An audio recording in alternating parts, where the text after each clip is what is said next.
Assalamualaikum warahmatullahi wabarakatuh. Apa kabar sobat-sobat semuanya? Semoga kita dalam keadaan sehat jasmani dan rohani, tidak kekurangan satu apapun. Oke, seperti biasa sebelum dimulai ceritanya, bantu tekan tombol like dan berkomentar juga. Tuan dan Nona, terima kasih sesudah dan sebelumnya. Bab 3155 7 Puncak Pemahaman Sejati. Di tengah lautan awan yang bergolak, Chu Chen mengikuti Master Puncak Qingming melewati gerbang Gunung Giok Putih. Saat dia melangkah masuk, energi spiritual yang luas dan tak terbatas mengalir ke arahnya, menyebabkan kekuatan spiritualnya melonjak seperti sungai dan meridiannya bergetar. Ini, pupil mata Chu Chen sedikit menyempit, formasi perlindungan sekte. Tanpa menoleh, Master Puncak Qingming berkata, benda ini telah ada sejak zaman kuno dan dapat membedakan semua jenis energi asing. Chu Chen merasakan sedikit hawa dingin. Meskipun kekuatan spiritualnya melimpah, pada akhirnya kekuatan itu berasal dari alam yang lebih rendah, dan tidak diketahui bagaimana formasi besar ini akan bereaksi. Namun, penolakan yang diharapkan tidak terjadi. Sebaliknya, energi spiritual dari formasi agung itu menyapu tubuhnya seperti angin musim semi, membuat sirkulasi kekuatan spiritual di dalam dirinya menjadi lebih lancar, seolah-olah hujan yang telah lama ditunggu-tunggu telah datang setelah kekeringan. Menarik, pemimpin Puncak Qingming sepertinya merasakan sesuatu. Sepertinya ketua sekte benar, kau memang luar biasa. Keduanya menaiki tangga awan. Pemandangan di sekitarnya terus berubah. Chu Chen memperhatikan bahwa setiap 100 langkah yang diambilnya, atribut energi spiritual di sekitarnya akan berubah. Dari dentingan pedang dan derap kuda hingga angin sepoi-sepoi dan hujan yang menyegarkan, dengan 7 atribut tersebut berputar bolak-balik. Formasi rotasi 7 puncak, Master Puncak Qingming menjelaskan. Ujian pertama setelah memasuki sekte ini adalah para kultivator biasa akan tersesat setelah melangkah kurang dari 10 langkah. Kemampuanmu untuk mengimbangi langkahku sudah luar biasa. Chu Chen diam-diam menjadi waspada. Tangga awan yang tampak biasa ini sebenarnya menyembunyikan rahasia tersembunyi. Jika dia tidak memiliki fondasi yang kokoh, dia mungkin sudah tersesat di antara berbagai variasinya yang tak berujung. Akhirnya, sebuah aula megah muncul di ujung tangga awan. 7 pilar giok berdiri di alun-alun di depan istana, masing-masing diukir dengan pola yang berbeda. Kita telah tiba di Mingdao Hall. Pemimpin Puncak Qingming berhenti di tempatnya. Pemimpin sekte sedang menunggumu di dalam aula. Tepat ketika Chu Chen hendak melangkah, dia tiba-tiba menyadari bahwa sosok Master Puncak Azure Nether semakin memudar. Senior, aku hanyalah seorang pemandu. Sosok Master Puncak Azure Nether semakin memudar. Jalan di depan adalah jalan yang harus kau tempuh sendiri. Sebelum dia selesai berbicara, sosoknya telah sepenuhnya menghilang di balik awan. Chu Chen menarik napas dalam-dalam dan berjalan menuju aula utama. Begitu dia melangkah ke plaza, 7 pilar giok menyala serentak, dan 7 sosok muncul dari dalamnya. Siapa yang berani menantang kami? Tanya lelaki tua pemimpin berjubah emas itu dengan suara berat. Chu Chen membungkuk dengan hormat dan berkata, saya Chu Chen, dan saya datang atas undangan ketua sekte Faming. Ketujuh pria itu saling bertukar pandang, dan lelaki tua berjubah emas itu melanjutkan, apakah kalian punya bukti? Chu Chen mengeluarkan cermin perunggu kuno itu, ini adalah sebuah panduan. Ekspresi ketujuh orang itu sedikit berubah setelah melihat cermin kuno tersebut. Lelaki tua berjubah emas itu menyingkir untuk memberi jalan bagi mereka, silakan. Chu Chen melanjutkan dengan hati-hati dan menemukan bahwa ketujuh orang itu tidak mengikutinya, melainkan telah kembali memasuki pilar giok. Dia tiba di gerbang istana, dan pintu batu yang berat itu terbuka secara otomatis. Aula itu diterangi dengan lembut, dan tak terhitung banyaknya lampu perunggu kuno tergantung di keempat dinding. Nyala apinya menampilkan 7 warna. Di tengah aula utama, sesosok figur berdiri membelakangi pintu masuk aula. Anda telah tiba. Suara itu lembut namun berwibawa, seolah datang dari segala arah. Pria itu perlahan berbalik, memperlihatkan wajah yang tampak biasa saja. Chu Chen terkejut. Dia membayangkan pemimpin sekte Faming sebagai seseorang dengan keanggunan luar biasa dan kehadiran yang mengesankan. Orang di hadapannya tampak seperti seorang cendekiawan paruh baya biasa, kecuali matanya yang sedalam langit berbintang, seolah-olah matanya bisa melihat menembus segalanya. Terkejut, pemimpin sekte itu tersenyum tipis. Pada tingkat kultivasi saya, seseorang telah lama kembali pada kesederhanaan dan keaslian. Chu Chen membungkuk dengan hormat. Junior Chu Chen memberi salam kepada ketua sekte. Tidak perlu formalitas. Pemimpin sekte itu mengangkat tangannya sebagai isyarat dukungan. Aku sudah lama menunggumu. Menungguku? Tanya Chu Chen dengan bingung. Apakah pemimpin sekte tahu aku akan datang? Pemimpin sekte itu tidak menjawab secara langsung, tetapi berjalan ke sebuah meja di salah satu sisi aula. Di atas meja terdapat sebuah lampu dengan bentuk yang unik, nyalanya berwarna biru kehijauan murni. Lampu ini dinyalakan untukmu 300 tahun yang lalu, kata pemimpin sekte itu pelan. Lampu ini merasakan kehadiranmu. Jantung Chu Chen berdebar kencang. Mengapa pemimpin sekte begitu mengkhawatirkan junior sepertiku? Karena bakatmu. Pemimpin sekte itu menatap langsung ke arah Chu Chen dan berkata, meskipun kekuatan spiritualmu berasal dari alam bawah, kekuatan itu sangat murni, bahkan lebih halus daripada kekuatan banyak kultivator dari alam atas. Fondasi seperti itu layak untuk dipupuk. Hati Chu Chen sedikit bergetar. Dia telah bertempur dalam banyak pertempuran di sepanjang perjalanan, dan kekuatan spiritualnya telah ditempa dan disempurnakan. Tanpa diduga, pemimpin sekte itu langsung mengetahui niat sebenarnya dalam sekejap. Terima kasih atas apresiasi Anda, Ketua Sekte. Chu Chen berkata dengan sungguh-sungguh, aku ingin tahu bagaimana junior ini harus membalas budimu. Pemimpin sekte itu menggelengkan kepalanya. Tidak perlu pembayaran kembali. Sekte Faming menerima individu-individu berbakat. Kalian hanya perlu fokus pada kultivasi dan mengabdi pada sekte di masa depan. Tiba-tiba, sebuah lonceng berbunyi di luar aula, menginterupsi percakapan mereka. Suara lonceng itu terdengar mendesak dan mengandung peringatan. Pemimpin sekte itu sedikit mengerutkan kening, sepertinya mereka telah menemukannya. Siapa? Chu Chen menatap waspada ke arah luar aula. Orang-orang dari puncak Tianxing. Pemimpin sekte itu berkata dengan cepat, waktu hampir habis. Dengarkan baik-baik, karena kau baru bergabung dengan sekte ini, kau perlu memilih jalur kultivasi sesegera mungkin. Masing-masing dari 7 puncak memiliki garis keturunannya sendiri, dan kau dapat memilih sendiri. Gerbang istana dihantam oleh kekuatan yang sangat besar, dan seluruh istana Mingdao bergetar.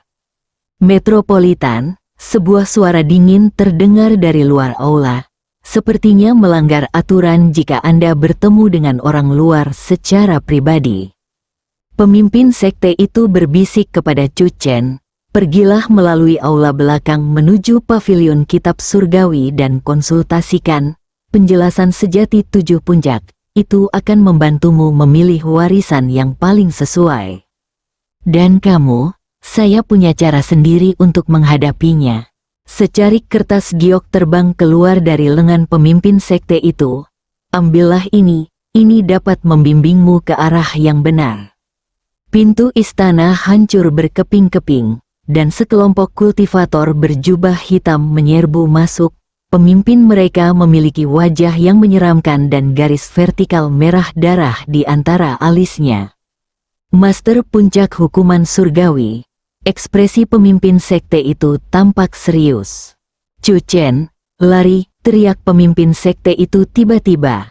Sambil membentuk segel tangan, lampu perunggu kuno di aula utama padam bersamaan, menyelimuti semuanya dalam kegelapan. Dalam kegelapan, Chu Chen merasakan seseorang mendorongnya. Dia bergegas menuju aula belakang, dengan suara pertempuran sengit dan raungan Master Puncak Hukuman Surgawi datang dari belakangnya. Hentikan dia, aura pedang menyerang dari belakang, dan Chu Chen secara naluriah menghindar ke samping. Pedang pembunuh iblis secara otomatis terhunus, cahaya keemasannya membentuk busur di kegelapan. Dentang, suara dentingan logam terdengar, dan Chu Chen memanfaatkan momentum itu untuk mempercepat langkahnya, bergegas masuk ke lorong belakang. Di ujung lorong terdapat sebuah pintu kecil, yang tanpa ragu ia dobrak dan langsung bergegas keluar. Di luar pintu ada tebing, karena lengah, tubuh Chu Chen sudah terjatuh dari tebing. Tepat saat dia hendak terjatuh, secarik giok di tangannya tiba-tiba menyala dan berubah menjadi awan yang menangkapnya. Pergilah ke pavilion buku surgawi. Suara pemimpin sekte terdengar dari gulungan giok, menemukan penjelasan sejati 7 puncak. Suara itu muncul sesekali dan akhirnya menghilang. Awan-awan membawa Chu Chen menuju salah satu dari 7 puncak, di mana berdiri sebuah pavilion bergaya kuno, Pavilion Kitab Surgawi. Chu Chen menoleh ke belakang dan melihat bahwa arah aula Mingdao berkedip-kedip dengan cahaya, menandakan bahwa pertempuran masih berlangsung. Dia menggenggam pedang pembunuh iblis dengan erat, pikirannya dipenuhi pertanyaan. Tampaknya ada perselisihan di dalam sekte Faming. Mengapa Master Puncak Tianxing mencegah ketua sekte untuk menemuinya? Rahasia apa yang tersembunyi di dalam penjelasan sejati 7 puncak? Awan turun menutupi platform di depan pavilion Kitab Surgawi. Chu Chen hampir tidak sempat menstabilkan dirinya ketika dia mendengar suara seorang lelaki tua. Siapapun yang menerobos masuk ke pavilion Kitab Surgawi akan mati. Seorang pria tua dengan punggung bungkuk dan rambut putih muncul dari balik bayangan, bersandar pada tongkat bambu hijau. Meskipun penampilannya tampak lemah, mata kebenaran Chu Chen mengungkapkan kebenaran yang mengerikan. Orang tua itu dikelilingi oleh kekuatan hukum, dan setiap langkah yang diambilnya seolah beresonansi dengan langit dan bumi. Bab 3156 Puncak Awan Emas. Seorang pria tua berambut putih berjalan perlahan. Tongkat bambu hijaunya mengetuk tanah dengan ringan, menghasilkan suara yang renyah. Dia sedikit mengangkat matanya yang berkabut, tatapannya tajam seperti pisau, menembus langsung ke arah Chu Chen. Senior, Chu Chen membungkuk dengan hormat, tanpa kerendahan hati maupun kesombongan, dan berkata, murid Chu Chen telah datang ke pavilion Kitab Surgawi untuk berkonsultasi dengan penjelasan sejati 7 puncak, atas perintah ketua sekte. Pria tua itu menyipitkan matanya, menghentikan tongkat bambunya di depan Chu Chen, perintah pemimpin sekte. Ya, Chu Chen mengeluarkan slip giok dan menyerahkannya. Pria tua itu tidak mengambilnya. Dia hanya meliriknya dan mendengus dingin. Orang-orang dari puncak Tianxing sedang mencarimu. Apakah kau tahu alasannya? Chu Chen menggelengkan kepalanya. Murid ini masih baru di sekte ini dan tidak tahu alasannya. Oh, pria tua itu terkekeh. Persaingan di antara 7 puncak sekte Faming selalu sengit. Kau, seorang kultivator dari alam bawah, diterima secara pribadi oleh pemimpin sekte. Tentu saja, beberapa orang merasa tidak senang. Chu Chen merasakan sedikit hawa dingin. Tampaknya sekte Faming bukanlah entitas yang monolitik, dan terdapat arus bawah di antara berbagai puncaknya. Senior, murid ini hanya ingin mencari tempat untuk berlatih, dan tidak memiliki niat lain. Pria tua itu menatapnya sejenak, lalu tiba-tiba berbalik dan berkata, "Ikutlah denganku." Chu Chen menghela napas lega dan segera mengikuti. Di dalam pavilion kitab surgawi, cahaya redup, dan udara dipenuhi dengan aroma tinta yang samar.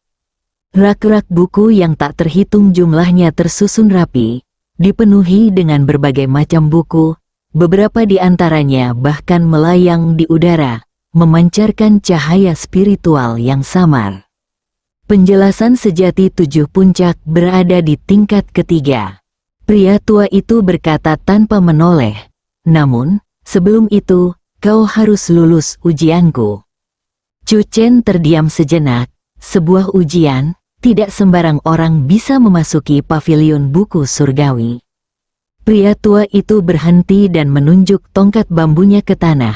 "Jika kau bahkan tidak bisa menjawab pertanyaanku, sebaiknya kau pergi sekarang."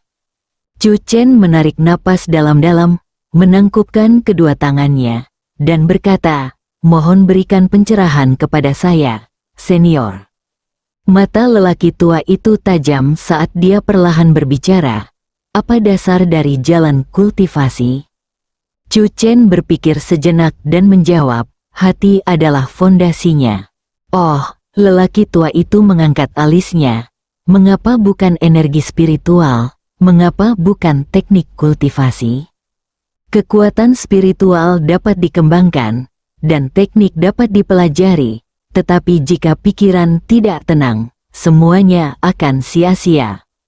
Chu Chen dengan tenang berkata, "Jika seorang kultivator tidak sabar dan gelisah, bahkan dengan kekuatan luar biasa sekalipun, akan sulit untuk mencapai jalan agung." Secercah kejutan terpancar di mata lelaki tua itu, lalu dia bertanya, "Jika Anda berlatih selama 100 tahun dan mendapati bahwa Anda telah menempuh jalan yang salah, apa yang harus Anda lakukan?" Chu Chen berkata tanpa ragu, "Berbaliklah, kembali ke masa lalu." Ejek lelaki tua itu, "100 tahun hidup, bagaimana bisa kau sia-siakan begitu saja? Jika Anda tahu ada sesuatu yang salah, tetapi Anda tetap keras kepala dan menolak untuk menyelesaikannya, itulah pemborosan yang sebenarnya." Tatapan Chu Chen tegas, "Di jalan kultivasi, aku tidak takut membuat kesalahan, aku hanya takut tidak berani berbalik." Pria tua itu terdiam sejenak, lalu tiba-tiba tertawa terbahak-bahak. "Bagus, sungguh ungkapan yang indah. Tidak takut salah jalan, hanya takut tidak berani berbalik." Dia berbalik dan berjalan menuju tangga. "Ikutlah denganku, penjelasan sejati 7 puncak adalah milikmu." Chu Chen diam-diam merasa senang dan segera mengikuti. Di lantai 3 pavilion kitab surgawi, sebuah gulungan giok melayang di tengahnya, seluruh permukaannya jernih seperti kristal dan memancarkan cahaya lembut. Penjelasan sejati tentang 7 puncak. Lelaki tua itu mengangkat tangannya dan gulungan giok itu terbang ke tangan Chu Chen. "Benda ini mencatat warisan inti dari 7 puncak sekte Faming. Lihatlah dan tentukan puncak mana yang paling cocok untukmu." Chu Chen mengambil gulungan giok itu dan menyelidikinya dengan indera ilahinya. Dalam sekejap, informasi yang tak terhitung jumlahnya membanjiri pikirannya. Jin Xiaofeng, pada dasarnya seorang pendekar pedang, ketajamannya tak terbantahkan, dan dia dapat menembus semua hukum dengan satu tebasan pedang. Puncak Qingming, terutama menekuni alkimia, menyehatkan tubuh dengan ramuan dan berkomunikasi dengan dewa melalui obat-obatan.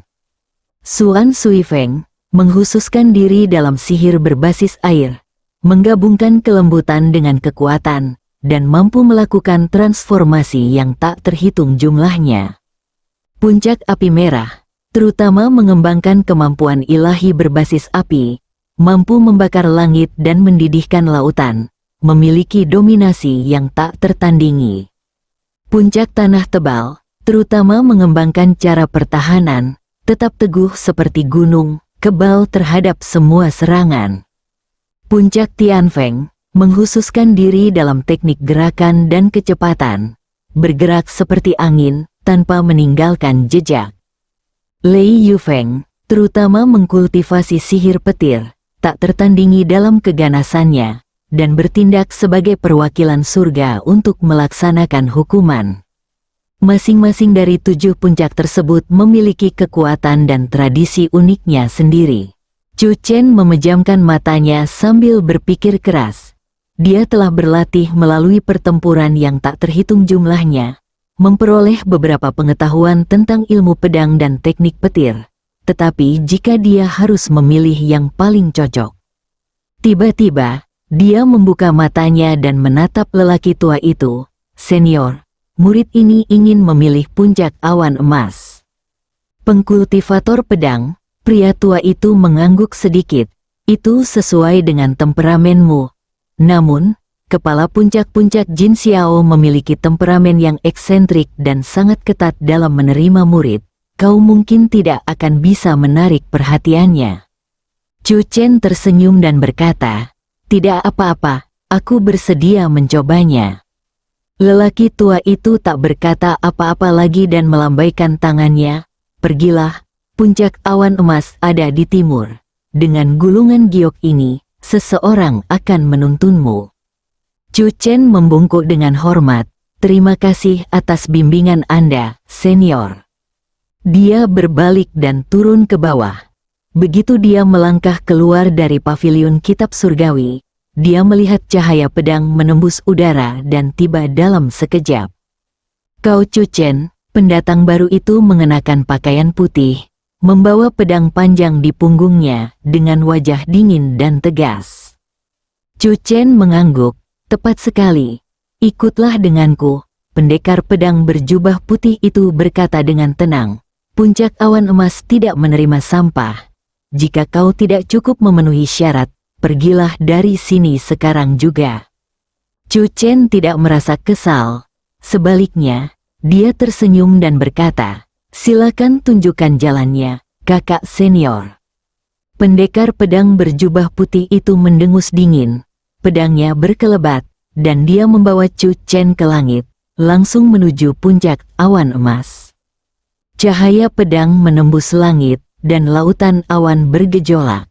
Pendekar pedang berjubah putih itu bergerak cepat di atas pedangnya, sementara Chu Chen berdiri di atasnya. Pakaiannya berkibar tertiup angin. Dia menunduk dan melihat 7 puncak seperti pedang menembus langit. Salah satu puncaknya sangat tajam, aura pedangnya menjulang ke langit, itu adalah puncak Jin Xiao. Kita sudah sampai, kata pendekar pedang berjubah putih itu dingin. Berjongkoklah. Sebelum dia selesai berbicara, cahaya pedang itu tiba-tiba menghilang, dan Chu Chen merasakan kakinya tenggelam ke dalam tanah, jatuh terperosok ke bawah. Chu Chen mengerutkan kening, mengalirkan energi spiritualnya, dan tiba-tiba berhenti di udara sebelum mendarat dengan ringan di atas sebuah batu besar. Pendekar pedang berjubah putih itu berdiri tidak jauh dari situ. Secercah kejutan terpancar di matanya, tidak buruk. Chu Chen menepuk-nepuk lengan bajunya dan berkata dengan ringan, cara kakak senior memperlakukan tamu sungguh unik. Jin Xiao Pik tidak menerima sampah. Pendekar pedang berjubah putih itu tetap acuh tak acuh. Seraya berkata, hanya mereka yang mampu berdiri teguh yang berhak berbicara. Chu Chen tidak berkata apa-apa lagi dan melihat sekeliling. Di puncak Jin Xiao, bebatuan bergerigi dan energi pedang saling bersilangan di lanskap. Sementara sebuah kuil batu kuno berdiri di puncak gunung di kejauhan. 7 pedang panjang ditancapkan di depan aula, masing-masing memancarkan aura ketajaman pedang yang mengancam. Ikuti aku, pendekar pedang berjubah putih itu berbalik dan berjalan menuju aula batu. Chu Chen mengikuti, dan begitu dia melangkah ke alun-alun di depan istana, dia merasakan tekanan tak terlihat menyelimuti seluruh tubuhnya, seolah-olah ribuan pedang tergantung di atas kepalanya. Siap menyerang kapan saja. Tekanan niat pedang, sebuah pikiran terlintas di benaknya, dan energi spiritualnya bergejolak di dalam dirinya untuk melawan tekanan tersebut. Pendekar pedang berjubah putih itu bahkan tidak menoleh. Jika kau bisa mencapai bagian depan aula, kau telah lulus ujian. Chu Chen bergerak maju dengan mantap, tekanan semakin meningkat, tetapi langkahnya tetap tak goyah. Akhirnya, keduanya tiba di pintu masuk aula batu. Pintu aula tertutup rapat, dan di atasnya terdapat dua karakter yang kuat, hati pedang. Pendekar pedang berjubah putih itu berhenti dan menoleh ke arah Chu Chen. Guru puncak sedang menunggumu di dalam. Chu Chen mengangguk dan mendorong pintu hingga terbuka. Mencicit, pintu istana yang berat perlahan terbuka, dan seberkas cahaya pedang tajam melesat keluar. Pupil mata Chu Chen sedikit menyempit. Dia melihat aula itu remang-remang. Hanya ada satu sosok yang berdiri membelakangi pintu, tangannya di belakang punggung. Pria itu mengenakan jubah abu-abu, rambut panjangnya terurai, dan aura pedangnya terkendali. Namun ia memberikan kesan ketajaman dan kecemerlangan kepada orang-orang. Murid Chu Chen memberi salam kepada guru puncak. Chu Chen menangkupkan kedua tangannya sebagai tanda salam. Pria berjubah abu-abu itu tidak berbalik, tetapi hanya berkata, "Mampu mencapai sejauh ini menunjukkan bahwa kau memiliki dasar yang kuat dalam ilmu pedang." Suaranya serak, namun tetap memancarkan aura otoritas yang tak terbantahkan. Namun, ketika puncak Jin Xiao menerima murid, mereka tidak melihat fondasi mereka, melainkan hanya keteguhan hati mereka. Begitu selesai berbicara, pria berjubah abu-abu itu perlahan berbalik. Chu Chen kemudian melihat wajahnya dengan jelas. Itu adalah wajah yang penuh kerutan dengan bekas luka pedang di antara alisnya dan mata yang seolah menembus hati orang. "Hunus pedangmu," perintah pemimpin puncak. Chu Chen terkejut. "Di sini, lumayan." Tatapan master puncak itu bagaikan pedang. "Hunus pedangmu ke arahku." Chu Chen menarik napas dalam-dalam. Pedang pembunuh iblis sudah berada di tangannya. Dia tahu bahwa serangan ini bukanlah ujian kekuatan, melainkan ujian kemampuan pedangnya. Bersambung.